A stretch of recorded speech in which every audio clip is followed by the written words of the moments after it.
कृष्णा कृष्णा कृष्णा हरे हरे, हरे राम राम राम हरे हरे। भक्तों, आज हम आपको भगवान के लीला अवतारों की कथा सुनाते हैं। ब्रह्मा जी कहते हैं, अनंत भगवान प्रलय के जल में डूबी हुई पृथ्वी का उद्धार करने के लिए समस्त यज्ञ में बारह शरीर ग्रहण किया था। आदिदैत्य हिरण्याक्ष जल के अंदर ही लड़ने के लिए उनके सामने आया। जैसे इंद्र ने अपने वज्र से पर्वतों के पंख काट डाले थे, वैसे ही बराह भगवान ने अपनी दाढ़ों से उसके टुकड़े टुकड़े कर दिए। फिर उन्हीं प्रभु ने रुचि नामक प्रजापति की पत्नी आकुति के गर्भ से सुयज्ञ के रूप में ग्रहण अवतार किया। और उस अवतार में उन्होंने दक्षिणा नाम की पत्नी से सुयस नाम के देवताओं को उत्पन्न किया और तीनों लोकों में बड़े बड़े संकट हर लिए। इसी से स्वयंभू मनु ने उन्हें हरि के नाम से पुकारा। नारद कर्दम प्रजापति घर देवहूति के गर्भ से 9 बहनों के साथ भगवान कपिल के रूप में अवतार ग्रहण किया। उन्होंने अपनी माता को उस आत्मज्ञान का उपदेश किया जिससे वे इसी जन्म में अपने हृदय के संपूर्ण मल, तीनों गुणों की आसक्ति का सारा कीचड़ धोकर कपिल भगवान के वास्तविक स्वरूप को प्राप्त हो गई। महर्षि अत्रि भगवान को पुत्र रूप में प्राप्त करना चाहते थे। उन पर प्रसन्न होकर भगवान ने उनसे एक दिन कहा, मैंने अपने आप को तुम्हें दे दिया है। इसी से अवतार लेने पर भगवान नाम दत्त अर्थात दत्त्रेय पड़ा। उनके चरण कमलों के पराग से अपने शरीर को पवित्र करके राजा यदु और सहस्त्रार्जुन आदि ने योग की भोग और मोक्ष दोनों ही सिद्धियां प्राप्त की। नारद, सृष्टि के प्रारंभ में मैंने विधि लोकों को रचने की इच्छा से तपस्या की। मेरे उस अखंड तप से प्रसन्न होकर उन्होंने तप अर्थ वाले सन नाम से युक्त होकर सनक, सनंदन, सनातन और सनत कुमार के रूप में अवतार ग्रहण किया।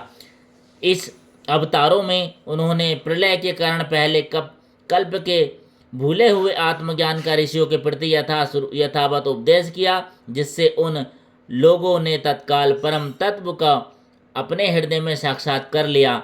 धर्म की पत्नी दक्ष कन्या मूर्ति के गर्भ से वे नर नारायण के रूप में प्रकट हुए। उनकी तपस्या का प्रभाव उन्हीं के जैसा है। इंद्र की भेजी हुई काम की सेना अप्सराएं उनके सामने जाते ही अपना स्वभाव खो बैठीं। वे अपने हाव भाव से उन आत्मस्वरूप भगवान की तपस्या में विघ्न डाल सकीं। नारद, शंकर आदि महानुभाव अपनी रोष भरी दृष्टि से कामदेव को जला देते हैं, परंतु अपने आप को जलाने वाले असहाय क्रोध को वे नहीं जला पाते। वही क्रोध नर नारायण के निर्मल हृदय में प्रवेश करने के पहले ही डर के मारे कांप जाता है।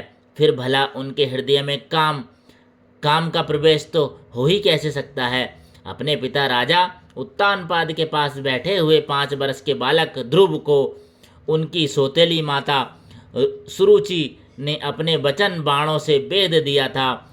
इतनी छोटी अवस्था होने पर भी वे उस गिलानी से तपस्या करने के लिए वन में चले गए। उनकी प्रार्थना से प्रसन्न होकर भगवान प्रकट हुए और उन्होंने ध्रुव को ध्रुव पद का वरदान दिया। आज भी ध्रुव के ऊपर नीचे प्रदक्षिणा करते हुए दिव्य महर्षिगण उनकी स्तुति करते रहते हैं। कुमार्गामी वैन का ऐश्वर्य और पौरुष ब्राह्मणों के हुंकार रूपी वज्र से जलाकर भस्म हो गया। वह नरक में गिरने लगा। ऋषियों की प्रार्थना पर भगवान उसके शरीर मंथन से पृथु के रूप में अवतार धारण कर उसे नरक से उबारा और इस प्रकार पुत्र शब्द को चरितार्थ किया। उसी अवतार में पृथ्वी को गाय बनाकर उन्होंने उससे जगत के लिए समस्त औषधियों का देहान किया। राजा नाभि की पत्नी सुदेवी के गर्भ से भगवान ने ऋषभ देव के रूप में जन्म लिया। इस अवतार में समस्त आसक्तियों से रहित रहकर अपनी इंद्रियों को, मन को अत्यंत शांत करके एवं अपने स्वरूप में स्थित होकर समदर्शा के रूप में उन्होंने जड़ों की भांति योगचार्य का आचरण किया। इस स्थिति को महर्षि लोग परमहंस पद अथवा अवधूतचार्य कहते हैं। इसके बाद स्वयं उन्हीं यज्ञ पुरुष ने मेरे यज्ञ में स्वर्ण के समान कांति वाले हयग्रीव हे गरीब के रूप में अवतार ग्रहण किया। भगवान का वह विग्रह वेद में, यज्ञ में और सर्वदे में है। उन्हीं की नासिक से श्वास के रूप में वेदवाणी प्रकट हुई। चासुस मनवंतर के अंत में भावी मनु सत्यव्रत ने मत्स्य के रूप में भगवान को प्राप्त किया। उस समय पृथ्वी के नौका के आश्रय होने के कारण वे ही समस्त जीवों के आश्रय बने। प्रलय से उस भयंकर जल में मेरे मुख से गिरे हुए वेदों को लेकर वे उसी में विहार करते रहे। जब मुख्य देवता और दानव अमृत की प्राप्ति के लिए क्षीर सागर को मत रहे थे, तब भगवान ने कच्चक के रूप में अपनी पीठ पर मंद्रांचल धारण किया। उस समय पर्वत के घूमने के कारण उसकी रगड़ से उनकी पीठ पर खुजलाहट थोड़ी मिट गई, जिससे वे कुछ क्षणों तक सुख की नींद सो सके। देवताओं का महान भय मिटाने के लिए उन्होंने नरसिंह रूप धारण किया। फड़कती हुई भौं और तीखी दाढ़ी से उनका मुख बड़ा भयावना लगता था। हिरण्यकशिपु उन्हें देखते ही हाथ में गदा लेकर उन पर टूट पड़ा। इस पर भगवान नरसिंह ने दूर से ही उसे पकड़कर अपनी जंघा पर डाल लिया और उसके छटपटाते रहने पर भी नखों से उसका पेट फाड़ डाला। बड़ी भारी सरोवर में महाबली ग्रह ने गजेंद्र का पैर पकड़ लिया। जब बहुत थककर वह घबरा गया, तब उसने अपनी सूंड में कमल लेकर भगवान को पुकारा, हे आदि पुरुष, हे समस्त लोगों के स्वामी, हे श्रवण मात्र से कल्याण करने वाले। उसकी पुकार सुनकर अनंत शक्ति भगवान चक्रपाणी गरुण की पीठ पर चढ़कर वहां आए और अपने चक्र से उन्होंने ग्रह का मस्तक उखाड़ डाला। इस प्रकार कृपा परवश भगवान ने अपने शरणागत गजेंद्र की सूंड पकड़कर उस विपत्ति से उसका उद्धार किया। भगवान वामन आदित्य के पुत्रों में सबसे छोटे थे, परंतु गुणों की दृष्टि से वे सबसे बड़े थे, क्योंकि यज्ञ पुरुष भगवान ने इस अवतार में बलि के संकल्प छोड़ते ही संपूर्ण लोकों को अपने चरण से नाप लिया था। वामन बनकर उन्होंने 3 पग पृथ्वी के बहाने बलि से सारी पृथ्वी ले तो ली, परंतु इससे यह बात सिद्ध कर दी कि सन्मार्ग पर चलने वाले पुरुषों को याचना के सिवा और किसी उपाय से समर्थ पुरुष भी अपने स्थान से नहीं हटा सकते, ऐश्वर्य से च्युत नहीं कर सकते। दैत्यराज बलि अपने सिर पर स्वयं वामन भगवान का चरणामृत धारण किया था। ऐसी स्थिति में उन्हें जो देवताओं के राजा इंद्र पदवी मिली, इसमें कोई बलि का पुरुषार्थ नहीं था। अपने गुरु शुक्राचार्य का मना करने पर भी वे अपनी प्रतिज्ञा के विपरीत कुछ भी करने को तैयार नहीं हुए।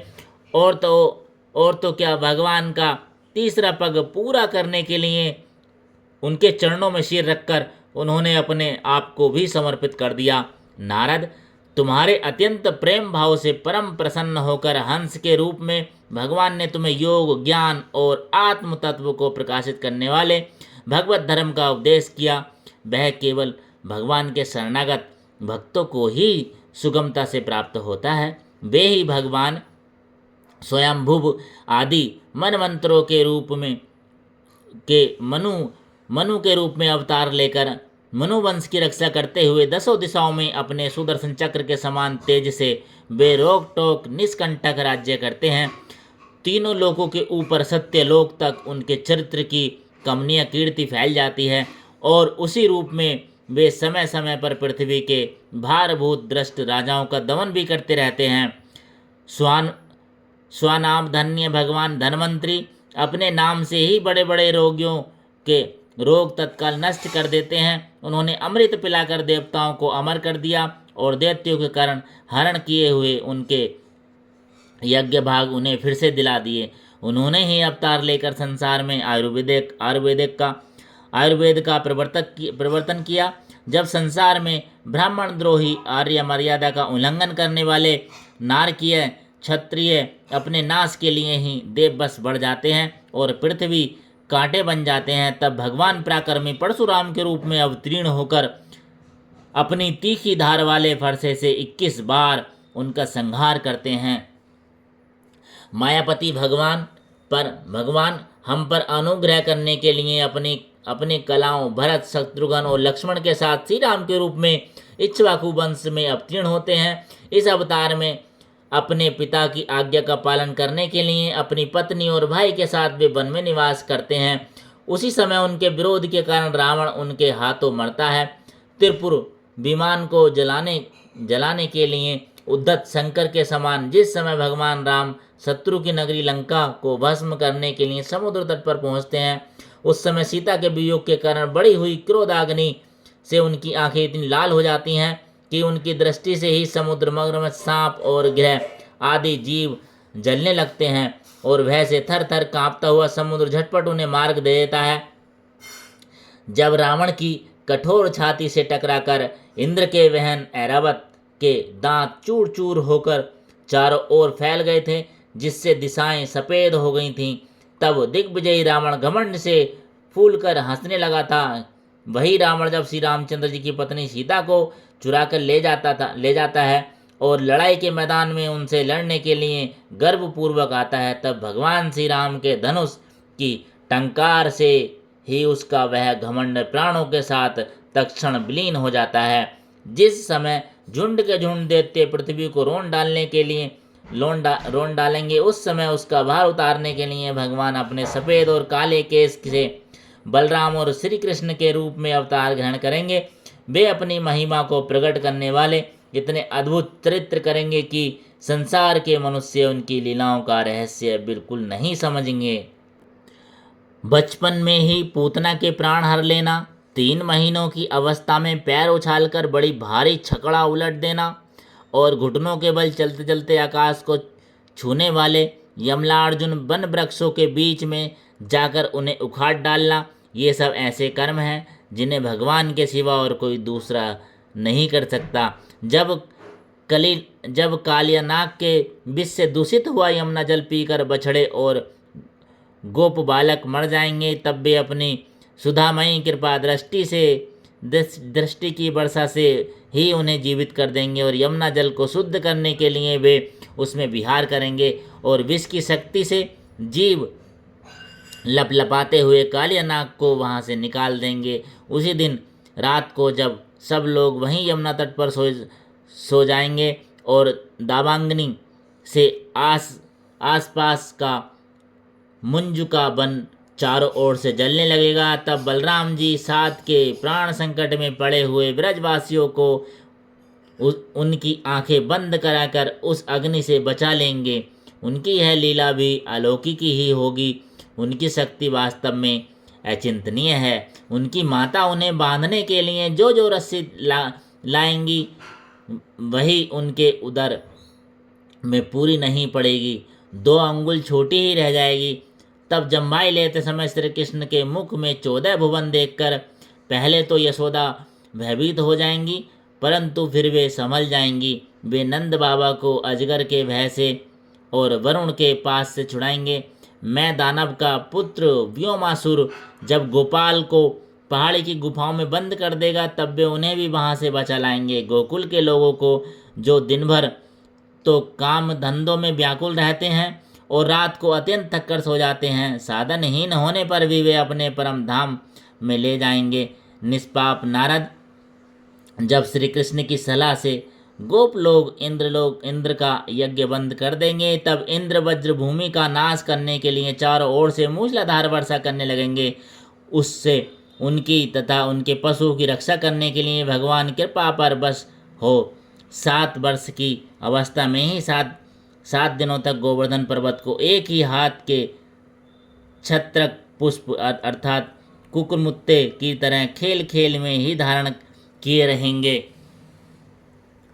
वृंदावन विहार करते समय रसिक रास करने की इच्छा से वे रात के समय जब चंद्रमा की उज्जवल चांदनी चारों ओर छिटक रही होगी, अपनी बांसुरी पर मधुर संगीत की लंबी तान छोड़ेंगे।